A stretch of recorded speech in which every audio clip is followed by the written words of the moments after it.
realized as a film reviewer, I should be watching more movies. And well, with my work schedule, it's pretty all over the place. And I went on an adventure on my days off to the movie theaters. AMC. AMC Amazing. No, this isn't sponsored, so yeah. Well, Bad Boys Ride or Die was the first movie I saw on my quest to fulfill my 3 movies a week for AMC. I just like saying that. And Bad Boys Ride or Die is a continuation for Bad Boys 2, and Bad Boys for Life. And this series is about narcotic detectives played by Will Smith and Martin Lawrence, who go on an adventure as a team to stop drug dealers and dragging their problems to their families.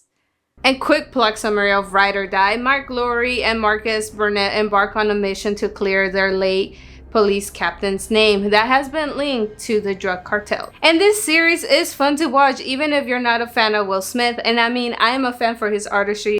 So, Bad Boys Ride or Die leaves us with comedy and fear by Martin Lawrence's character and Will Smith's character being the typical hard ass, get the job done, throw the rules out the window.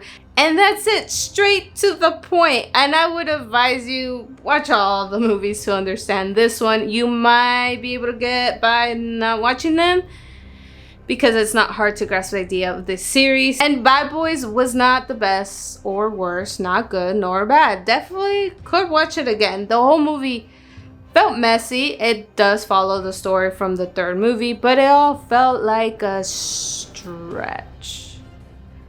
And one specific character felt out of place, and the whole movie felt rushed. And I would say if the point of the film was simply to entertain you, well, it was accomplished because that's what it did. And just something about it seemed messy, a lot of action, unnecessary points to follow. There was about 5 different views I kept seeing. Maybe the whole experience of the film was to let go and forgive yourself for, you know, torturing yourself.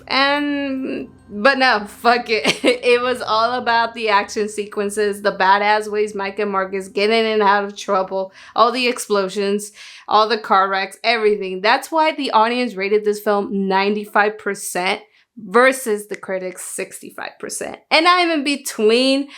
Will I watch it again? Fuck yeah. Not a specific reason, just to be entertained. And well, this review was messy, and that's what Bad Boys Ride or Die is about. The second movie, Violent Nature. This was not on my radar to watch this film, but my boyfriend's boys wanted to watch, so there I go, walking into this lengthy, well-done movie. And is it for everyone? Absolutely not. Violent Nature is about regarding a group of teens who take a locket from a collapsed fire tower in the woods. And they fight by doing so, they resurrect the rotting corpse of Johnny and an evil spirit that committed a crime, and the killer goes on a bloody rampage to retrieve the stolen locket by slaughtering anyone in his way. And this film felt very much more on the artistry side, and Violent Nature brings you into a slow death of wanting things to speed up. And we are accustomed to having fast plots. They're just very quick to the punch and just get out. And it does have an intense audio hyphen in order to feel the walkthrough with the serial killer and even the stabbings. And for majority of the film, we did not see the face of the killer, which I loved. They would have kept it that way. So it kind of ruined my imagination. And I did love how they almost followed the typical standards for a horror film. And I've talked about it continuously, and I'm essentially saying the cliches that come with it. They just tease it, but they don't actually do it. And the camera angles were differently, a nice refresh from the typical way movies are done, which isn't bad. I am used to them and I do enjoy them, but it's nice to see something different. And I did like how the plot kept it short and sweet, but the killings were definitely not short at all. Very visual and lengthy. And the camera did not pan away. In a way, it did make fun of horror films. I don't know. That was my intake of it. And again, this film is not for everyone. It's particular. I might not want to rewatch it anytime soon, but if it comes across, I won't say no. Bad Boys Ride or Die and Violent Nature are not bad movies. The 3rd movie I saw and see was Inside Out 2. Inside Out 2 is a continuation from Riley's life of growing up into a teenager and the complex emotions we apparently upgrade as we get older. From the first film, we get the 5 emotions: joy, sadness, my favorite, anger, fear, and disgust. And the next round of emotions in Inside 2 are the branches of these original ones: anxiety, fear, embarrassment, disgust, envy, anger, and boredom, sadness, and well, there is joy, and it's just joy. There's no branch off, simply joy. And at least that's how I see the branches. A bit stretchy to say boredom is sadness because it could be easily be called depression. And anyway, about the Inside Out 2, I have never had so much anxiety driven watching this film, while at the same time relate and feel a glimpse of happiness. Very complex emotions, and this is what the movie entitles. We go off on joy, once again trying to control Riley in order to stay happy. And this movie gives us a villain more head on, which is anxiety. They throw in funny jokes, and Riley struggling fitting in with the rest of the hockey teammates, especially around this age, envying the cool older kids. Riley does not know how to act around her idol, so she's embarrassed herself. And the filmmakers really drive into going through everything with Riley and concentrate more on her emotions and not dwindle on other characters' emotions like the first movie.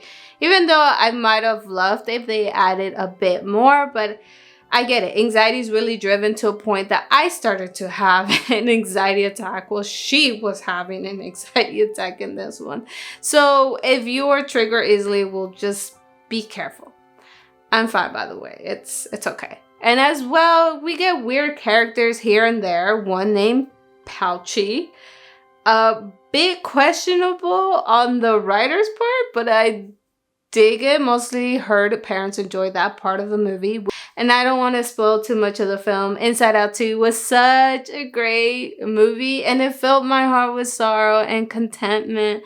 And I would have cried in the theater if I was not next to people basically suppressing my emotions. Which is okay with me because anxiety was a lot, honestly, and sadness is still my favorite character. Inside Out 2 messages: even if you have all these emotions that are scary as fuck, just remember to stay true to yourself as much as you can, because in the end, you will be alright. It's a fun adventure film for kids, and it can be seen differently at stages of your life. Very relatable movie as it discusses mental health, which is more accepted more nowadays. And I truly appreciate art that can create something so beautiful like Inside Out 2.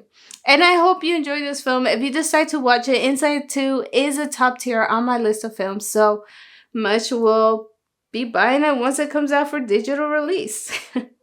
That was a long review, and I am tapped out, and I wonder if emotion, if tired is an emotion. And anyways, that's all I have for today. Here's some YouTube recommendations, or subscribe or like to see more. Until the following review, have a nice day. Bye!